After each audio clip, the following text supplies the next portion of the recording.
오늘 주제를 봉투에 넣었는데 한번 봐주시겠어요? 아, 이게 봉투인가요?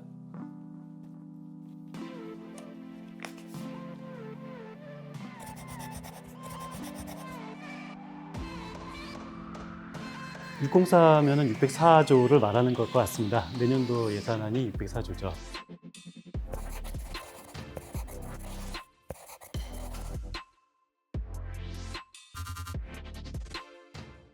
네, 저는 나라살림연구소에서 일하고 있고요. 이상민이라고 합니다. 내년도 예산안이 604조로 지난 8월에 발표가 되었는데 예산이 많은 건가요? 지난해 본 예산이 한 558조 원 정도 됐거든요. 그 기준으로 보면 한 8.4% 정도 오른 거고요. 604조 원의 규모가 너무 커서 이것이 많은 돈인지 적은 돈인지 알기 어려운데요. 우리나라 GDP가 대강 한 2,000조 원 정도 돼요. 2,000조 원 중에서 600조 원을 중앙정부가 쓴다라고 말하면은 한 30%가 넘게 쓴다라는 돈이니까요. 우리나라 인구가 한 5,200만 명 정도 되잖아요. 5,200만 명한테 604조 원을 쓴다라는 얘기는 1인당 한 1,200만 원 정도의 돈을 쓰는 거예요. 이렇게 생각하면 굉장히 많게 느껴지죠. 작년 대비 그 8.3%가 증가했다고 했는데 이 부분은 어떤 의미를 갖고 있을까요? 그러니까 예산은 매년 증가하는 것이 맞고요. 근데 증가율을 보면은 재작년에 9.1% 그리고 작년에 8.9% 증가했고 내년도에 8.3% 증가하니까 증가율은 조금씩 떨어지고 있다라는 사실을 알 수가 있고요. 일부에서는 이게 슈퍼 예산이다 그런 말도 있는데요.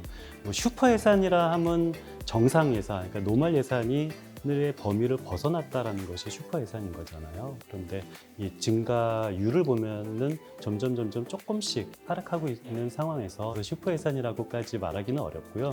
어떤 세입보다는 어떤 세출이 조금 더 늘어났기 때문에 확장적 예산이다라고 평가하면은 정확한 평가입니다.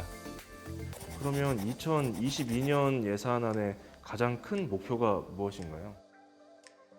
가장 중요한 것은 경제 아닐까요? 그래서 코로나로 경제가 위축된 거가 있기 때문에 일단 좀 강한 경제 회복이 가장 중요합니다. 그리고 또 선진국이 이상이 되기 위해서는 글로벌 경제 강국이 돼야 되겠죠. 그리고 두 번째 목표는 우리나라가 전반적으로 다 성장하는 것이 중요하지 일부 계층만 성장하면 안 되잖아요. 그렇기 때문에 포용적 성장과 그리고 지역 균형 발전 두 개를 동시에 이루고자 하는 것이 두 번째 목표입니다. 세 번째 목표는 탄소 온실가스가 아닙니까? 그래서 탄소 중립을 이룩하기 위한 그런 예산이 굉장히 중요하고요. 그 디지털 이 시대를 대비하기 위한 그런 디지털 전환도 굉장히 중요하죠. 그리고 네 번째 목표 같은 경우는 이 코로나를 통해서 더욱더 국민들에게 체감이 되고 있는데요. 안전보다 더 중요한 게 뭐가 있겠습니까? 그래서 안전도 당연히 동시에 이룩해야 되는 거고요. 이런 양적 성장만 가지고 만족해야 될 시기는 지났습니다. 그렇기 때문에 양적 성장뿐만 아니라 안전과 질적 성장, 이 네 가지 목표가 내년도 예산안에 담기기 위해서 노력을 해야 되겠죠.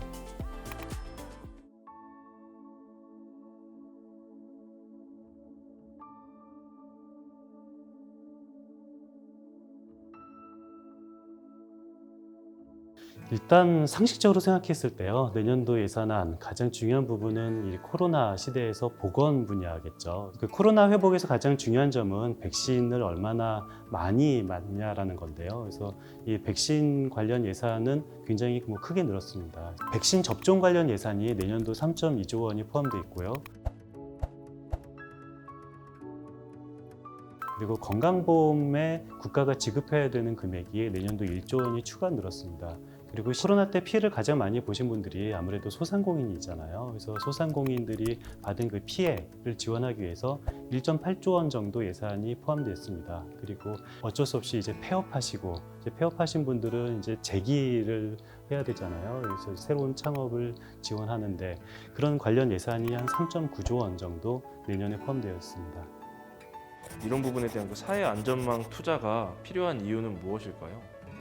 그러니까 코로나 시대에 가장 중요한 것은 이 사회 안전망을 촘촘히 갖춰서 어느 누구도 이 도태되시는 분 없이 어느 누구도 이제 안전하게 이 생활에 참여를 하실 수 있어야 되는 건데요. 고용 부문, 뭐 어떤 복지 이런 부분에 대한 이 투자를 확대를 해야 되죠. 근데 우리 일각에서는 어떤 사람에 대한 그런 복지를 그냥 비용처럼 생각을 하고 또 뭐 기업이나 경제에 관련된 지출은 투자라고 생각을 하는 경우도 있어요. 그런데 저는 이런 사회 안전망 지출을 저는 사람에 대한 투자라고 평가를 하고 있거든요. 그렇기 때문에 물론 경제, 기업에도 투자를 해야 되지만 사람에도 투자를 해야 된다. 그런 사람에 하는 투자가 이런 기본적인 사회 안전망이 가장 중요하다라고 생각하고 있습니다.